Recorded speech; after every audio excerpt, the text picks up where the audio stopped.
Fahalmerabantsika tsireray avy indray amin'ity alarobia faharoapolo ny volana marsa ity fifaliana anay trano ihany koa. Miarabantsika ary mirary soantsika mandrakariva. Alohan'hidirantsika ny amin'ny mofonenan'io dia hivavaka isika. Ry Andriamanitra tsara indrindra-danitro, atolotra ianao ny dera, ny haja sy ny voninahitra satria avy aminao ny fitahiana, avy aminao ny aina ary noho ny fitiavanao anay mbola maheto anay anio.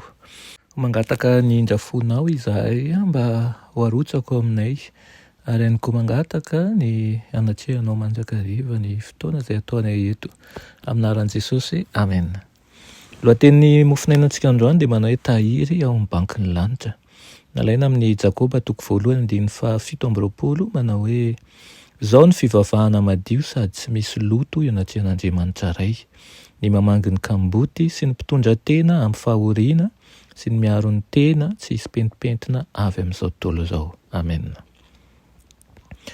Ny foan'ny taranak'olombelona lavo sy mijaly ny fangorahana feno fitiavan'ilay mpamonjitsika. Raha irinao ny ho mpanaradia azy dia tsy maintsy manolokolo fangorahana sy firaisapo ianao.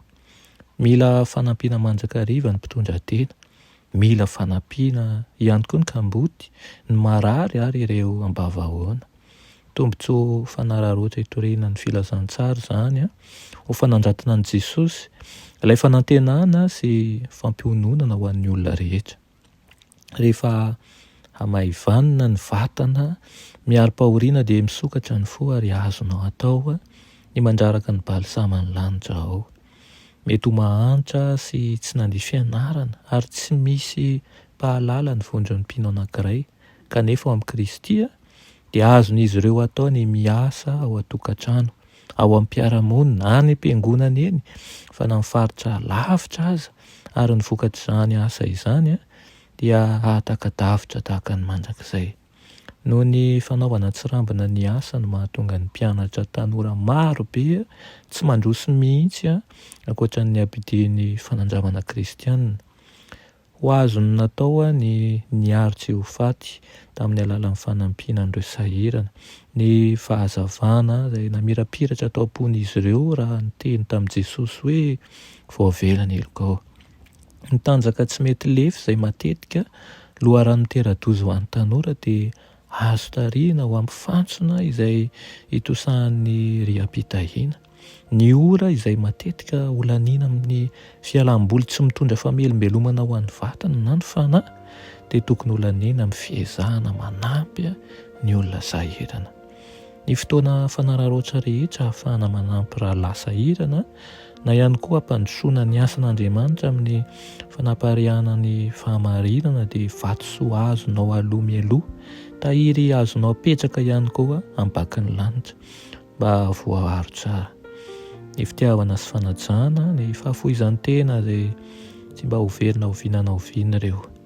Rehefa hovana ho tsy mety maty ireo voafidin'Andriamanitra mety maty dia aseho miharihary ny teny sy ny asa nataony. Ary ho tehirizina mandritra ny mandrakizay amin'ny alalan'ny fahamendrehan'ny fahamarinan'i Kristy no ahafahana manao an'izany. Ary izy ireny dia ho lasa anitra ireny teny ireny ny asa rehetra izay natao. Irina tokoa raha tsy hanao amban-javatra an'ireo vondron'olona ireo ianao fa hanana tetikasa manokana entina hanampiana an'ireo kamboty, entina hanampiana ny mpitondra teny, entina hankahirezana ny asom-pahoriana. Amen. Iranay tsara indrindra-danitro, mbola misaotra anao izahay noho ny amin'izany teninao izany. Nangataka aminao izay mba hampianarinao mandrakariva ka tsy hanao amban-javatra tokoa ny kamboty, ny mpitondra tena ny asom-pahoriana. Ampio izay iray eo mba ho asan'ny tananao, entina hanampiana sy hankahirezana, hitondrana fitahiana ary koa hitondra ny fahalalana mahakasika anao eny amin'izy ireny. Aminaran'i Jesosy, amen.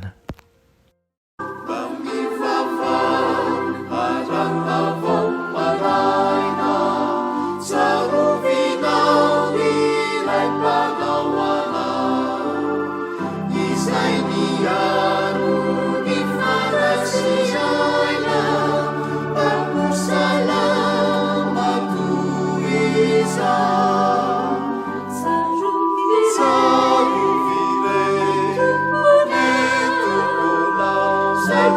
Hallelujah.